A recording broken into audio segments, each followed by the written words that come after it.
అందరికి శనార్థులు. ఆషాఢ మాసం వచ్చేసింది, బోనాల పండుగ మొదలైనది. ఏడ చూసినా బోనాలలోలే కనబడుతున్నది. హైదరాబాద్ తెలంగాణ అంతా జోరు జోరున వెలిగిపోతున్నది బోనాల కళతోని. అంతేకాదు అమ్మవారి ఘటాలు, పోతరాజుల ఆటలు, శివశక్తుల సిగాలతోని అమ్మవారికి బోనాలు మస్తుగానే అవుతున్నాయి. బోనాలు అనగానే మనకు పైలా గుర్తొచ్చేది పోతరాజులు. బోనాల ముంగట పోతరాజులు లేకపోతే గా బోనాల మజానే ఏంది. ఇక ఇయాల మనకి పోతరాజుల విశిష్టత చెప్పనీకే మనతోని గౌలిగూడ చమ్మన్ బబ్లు పోతరాజు అని ఉన్నాడు. సో అన్నని అడిగే తెలుసుకుందాం మా ముచ్చట. నమస్కారం అన్న. సో మీరు ఎన్ని ఇయర్స్ నుంచి ఈ పోతరాజు లాగా అవుతున్నారు అన్న? అంటే ఇప్పటి నుంచి వేస్తున్నారా లేకుంటే చాలా ఇయర్స్ నుంచి వేస్తున్నారా మీరు? ఇది నేను ఈ పోతరాజు చేయడం అనేది 2002లో స్టార్ట్ చేసినాను. అప్పటి నుంచి ఇప్పటి వరకు కంటిన్యూ చేస్తున్నాను. నేను మీద 3 times ఇంట్లో వాళ్ళ పరిస్థితిని బట్టి వేయలేకపోయినాను. మా మమ్మీ మా నాయనమ్మ వారు ఎట్లా ఎక్స్పైర్ అయినప్పుడు 3 times వేయలేదు. దాని తర్వాత కంటిన్యూ చేస్తున్నాను అప్పటి నుంచి. అంటే అన్న, ఇది పోతరాజులాగా వేయడం అనేది చాలా నిష్ఠతో వేస్తారు. అంటే ఇది వారసత్వంలో వేస్తారా లేకపోతే చాలా మంది ఇయాల పెట్లయిపోయినారంటే గురు శిష్యరికం లాగా కూడా వేసుకుంటున్నారు, అట్లా వేస్తారా? లేకుంటే ఇది ఏదైనా పరంపర ఉందా అట్లా వేసుకోవాలి అన్నట్టు? అంటే ఇది పరంపర అనేది ఉండదు, లేకుంటే గురు శిష్యుడు అనేది ఉండదు. ఒక భక్తి భావన అనేది అమ్మవారి కోసం అనేది ఉండాలి. ఒక పోతరాజు వేయడం అని అంటే దానికి కొన్ని నియమ నిబంధనలు ఉంటాయి. కాబట్టి అవి గురు చెప్పినట్టు నడుచుకొని అమ్మవారి దగ్గర పూజ చేసుకొని మినిమం 41 days పూజ చేసిన తర్వాతనే ఈ పోతరాజు చేయడం అనేది వేసుకుంటే చాలా బాగుంటుంది ప్రతి ఒక్కరికి, ఎవరైనా సరే.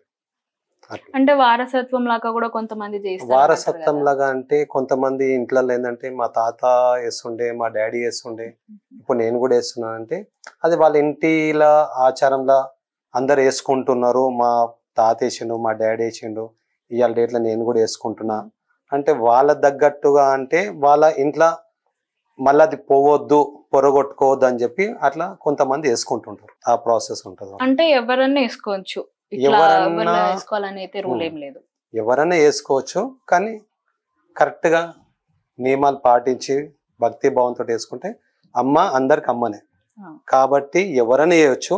కానీ దానికి కంపల్సరీ కండిషన్స్ మాత్రం ఉంటాయి.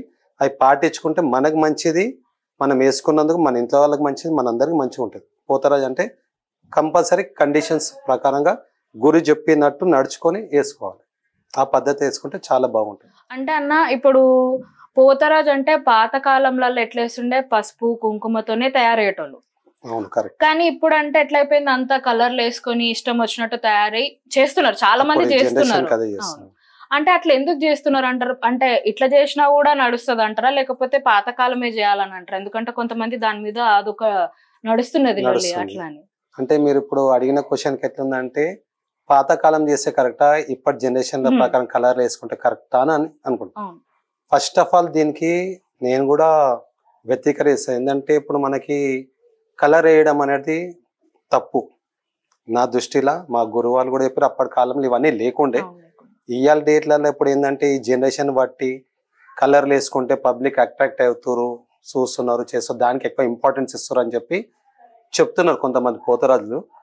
కానీ అది పద్ధతి కాదు.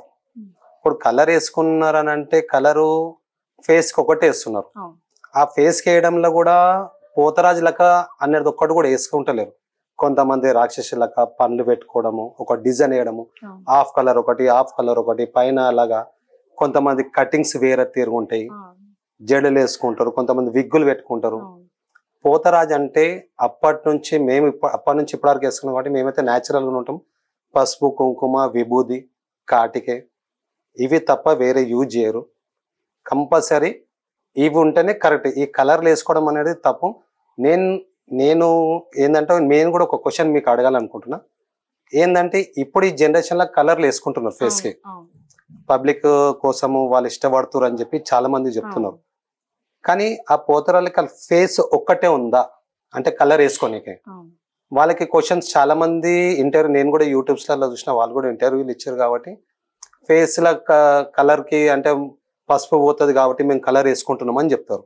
కానీ ఫేస్ ఒకటే మీకు ఇంపార్టెంటా? పోతరాజు అన్నప్పుడు టోటల్ బాడీ ఉంటుంది, కింద మీద వరకు పసుపు కుంకుమతో ఉండాలి. సరే మీరు కలర్ పోతుంది, కలర్ పోకుండా ఉండాలి, మన పసుపు కుంకుమ పోకుండా ఉండాలి, కలర్ అని వేసుకొని మీరు వేస్తున్నాం. అట్లాంటప్పుడు టోటల్ బాడీ వేసుకోవాలి. వేసుకునే వాళ్ళు. అంటే నీకు బాడీ మొత్తం వేసుకోనికే అబ్జెక్షన్ ఉన్నప్పుడు ఫేస్ కి ఎట్లా వేసుకుంటున్నావు? నువ్వు టోటల్ బాడీ వేసుకుంటే చలో ఈ పోతరాజుకి వాన పడుతుంది, ఈయన మొత్తము పసుపు కుంకుమ వెళ్ళిపోతుంది, పబ్లిక్ నన్ను చూస్తలేరు అని చెప్పి. ఇంకోటి ఏంటంటే ఫస్ట్ ఆఫ్ ఆల్ పబ్లిక్ మనం చూడడం అనేది పక్కకు పెట్టాలి. వాళ్ళు ఇష్టపడుతురు చేస్తురు అనేది. ఫస్ట్ మనం అమ్మవారి దగ్గర కరెక్ట్గా ఉన్నామా లేమా, పలారం బండి దగ్గర వేయడం కానీ చేయడం కానీ, ఇప్పుడు పోతరాళ్ళు తాగుతారు చేస్తారు ఇవన్నీ ఉన్నాయి. కానీ మనం అమ్మవారి దగ్గర ఎట్లా నిష్టంగా ఇస్తున్నామా లేమా, అది ఫస్ట్ ఆఫ్ ఆల్ ఇంపార్టెంట్. మనకి మెయిన్ ఇంపార్టెంట్. ప్రతి ఒక్క పోతరాజుకి నేను అందరు పోతరాజుకి చెప్తున్నా, అందరికి దండబెట్టి చెప్తున్నా, కలర్ వేసుకోవడం మాత్రం చాలా తప్పు. ఎందుకంటే మీరు పబ్లిక్ కోసం అని అనుకుంటారు కానీ మీరు ఒక్కటి మర్చిపోతారు. ఫస్ట్ ఆఫ్ ఆల్ మనం అమ్మవారి దగ్గర మనం పోతలింగన్న, పోతరాజులు తర్వాత పోతలింగన్న అంటారు. అమ్మవారి తమ్ముని పోతలింగన్న. ఈ పోతలింగన్నని పోతలింగన్నలక తయారు గారి తప్ప మీరు వేరే వేరేగా తయారయ్యి చూపించుకొని కానీ చేసుకుంటే అమ్మవారి దగ్గర మనం తప్పు చేస్తున్నట్టు. దయచేసి ఎవరు తప్పుగా చేయకండి. పోతరాజు తారంటే హీరో గోల, అది ఎంత ఇంపార్టెంట్ పోతరాజుకి. దాన్ని పట్టుకొని గిటార్ కొట్టుకుంటూ ఆడడము, కన్నాద్దలు పెట్టుకొని ఆడడము, బైక్ అనడము, ఒక డ్యాన్స్ కూడా చాలా విపరీతంగా ఆడుతురు. ఎట్లా అంటే చెప్పలేనట్టు. పోతరాజు అన్నప్పుడు పోతరాజు డ్యాన్స్ ఆడురి, అది తెలియకుంటే మీ గురువులకు అడుగురి, మీ ఉస్తాద్లకు కాదు మీ గురువులకి. ఈ ఉస్తాద్ అనేది చెప్పడము చేయడం అనేది ఏంటంటే మీరు చెప్పుకుంటారు. ఉస్తాద్ అంటే మీ గురువుకి కూడా కోపం వస్తుంది. వాళ్ళు గురువులు, గురువు చెప్పినట్టు నడుచుకుంటే మీకు ఇవన్నీ ఆలోచన రావు. ఫస్ట్ ఆఫ్ ఆల్ ఏ పోతరాజు ఉన్న ప్రతి ఒక్క పోతరాజు కన్నా ఇవాళ డేట్లో అప్పటి నుంచి ఇప్పటి వరకు గురువు లేనిది ఏ పోతరాజు చేయడు. నేనైనా సరే ఎవరైనా సరే. నేను ఒక రిక్వెస్ట్ చేస్తున్నా అందరు గురువులకి, మీరు పోతరాజు వేయించేటప్పుడు వాళ్ళకి చెప్పండి ఈ నియమాలు. మీరు చెప్పి వాళ్ళకి ఈ పద్ధతులన్నీ మానిపిస్తారని మీ అందరికీ కోరుకుంటున్నా. దయచేసి ఇది మాత్రం చేంజ్ అయితే చాలా బాగుంటుంది. అమ్మవారు సంతోషిస్తుంది, అమ్మవారు కూడా చూస్తుంది, అరే మీ నా దగ్గర పోతరాజు వచ్చిండా లేకుంటే ఎవరు వచ్చి మేకప్ వేసుకోనని. అమ్మవారు కూడా తెలవాలి కదా, మా తమ్ముడు వచ్చిండా లేకుంటే గల్లీలకి వేరే వాళ్ళని వచ్చిరా అని. దయచేసి ఇవన్నీ మానుకుంటే చాలా బాగుంటుంది. నేనేమి కలర్ వేసుకున్న పోతరాళ్ళకి నేనేమో అడ్జస్ట్ చేయలేను అంటే అందరికీ వద్దు అవన్నీ చెప్పడం. అంటే ఇవన్నీ కాకుండా ఏంటంటే మీరు క్లారిటీగా, మీరు మనసాక్షి అని ఒకటి ఉంటుంది ప్రతి ఒక్కరికి. మనం మనసాక్షిగా మనం ఏం చేస్తున్నాం, మనం పైసల కోసం వేస్తున్నామా, అమ్మారు కోసం వేస్తున్నామా, మనం పోతలింగనం అవుతున్నామా లేకుంటే ఇంకా వేరేదేమైనా అవుతున్నామా, దాని ప్రకారంగా మీరు సొంతంగా ఆలోచించురి. మీరు పోతరాజు వేసి వచ్చిన తర్వాత మీరు తాగుతారు, తింటారు, చేస్తారు, అన్ని అయిపోయి ఇంటికి వచ్చిన తర్వాత కొంచెం మనకు ఆలోచన వస్తుంది సొంతంగా. ఇంటికి రాకుండా మీరు మేకప్ వేసుకునేటప్పుడు మేకప్ మ్యాన్ వేస్తాడు కదా, ఆ మేకప్ మ్యాన్ వేసేటప్పుడు మీరు సొంతంగా లోపల తలుచుకోండి ఒకసారి అమ్మవారిని. అమ్మ మేము మేకప్ వేసుకో అన్నా లేదా, మేము వేసుకుంటే కరెక్ట్ ఉందా, నేను చేస్తుంది తప్ప నిజమా అని సొంతంగా ఆలోచించుకోరు. అప్పుడు మీ మనసాక్షి చెప్పింది చేయరు. కానీ పైసలన్నా ఇవాళ వస్తాయి రేపు పోతాయి, కష్టపడుకుంటే అందరికి వస్తాయి. ఈ నెల రోజునైనా మీరు కష్టపడిన తర్వాత వాళ్ళు డ్యూటీలు వాళ్ళు చేసుకోరా? ప్రతి ఒక్కరు డ్యూటీ చేస్తారు. సంవత్సరం అంతా పోతారా చేయరు కదా.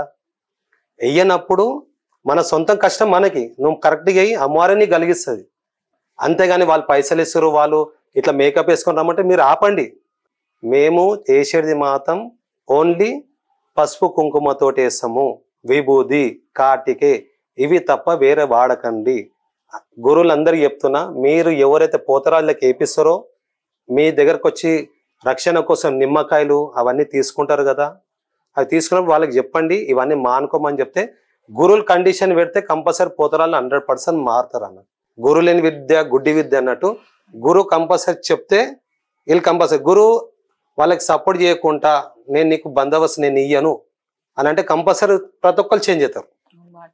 ఇది ఇప్పుడు ఈ పోతరాజు చేయడం అని అంటే కంపల్సరీ పూజ నియమము ప్రతి ఒక్కటి ఉంటాయి.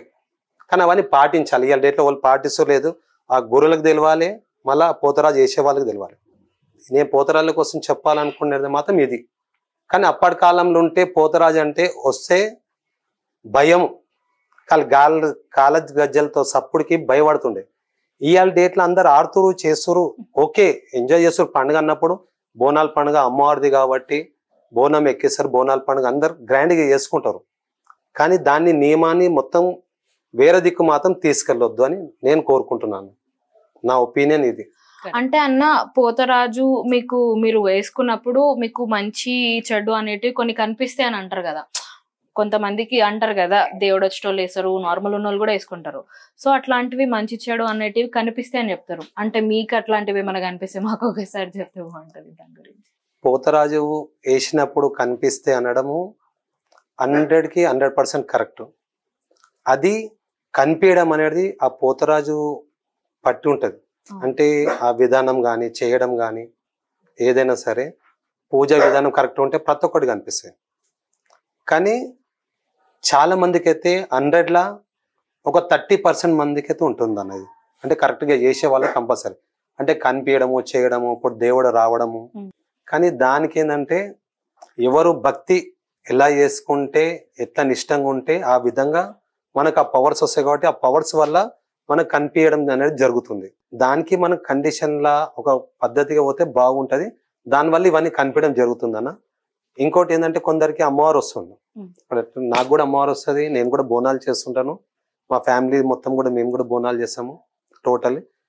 అంటే ఆ కనిపించడం అమ్మవారు వచ్చినప్పుడు అంటే నేను నా సొంతంగా నాకు అమ్మవారు వచ్చేస్తుంది కాబట్టి నేను చెప్తున్నాను. అమ్మవారు రావడం అంటే ఇప్పుడు దేవుని కోసం కూడా ఒక పాయింట్ నేను చెప్తాను. అమ్మవారు రావడము లేకపోతే పోతరాలు రావడము లేకపోతే వేరే ఇంకొక దేవుడు అమ్మవారే కాకుండా నరసింహస్వామి, మల్లన్న స్వామి ఇట్లా ప్రతి ఒక్క దగ్గర నడుస్తుంటది. ఒక్కొక్కరికి ఒక్కొక్క దేవుడు వస్తాడని చెప్పి. కానీ నేను కూడా అనుకున్నా ఇప్పుడు అంటే ఈ జనరేషన్ ప్రకారంగా నేను అప్పుడు మా గురువులకు కూడా నేను అడిగిన, ఇప్పుడు కూడా నేను చాలా ఆలోచించిన నాకు అమ్మవారు రావడం ఏంది అంటే రెగ్యులర్గా మేము చిన్నప్పటి నుంచి పూజలు చేస్తుండే, ఒక్క పొద్దులు ఉంటుండే కాబట్టి నవరాత్రిల మంగళవారం శుక్రవారం కంపల్సరీ ఇవన్నీ నడుస్తుండే. మా అక్క నాకు ఒక్క పొద్దు మా అక్క ఉంటుండే, మా అక్క ఎంబడి నేను కూడా ఉంటుండే. అట్లా చిన్నప్పటి నుంచి అలవాటు అయిపోయింది నాకు. 5th క్లాస్ 4th క్లాస్ నుంచి అలవాటు అయింది. అయితే అమ్మవారు రావడం అని అంటే వేరే వాళ్ళదేమో నాకు తెలియదు అన్న.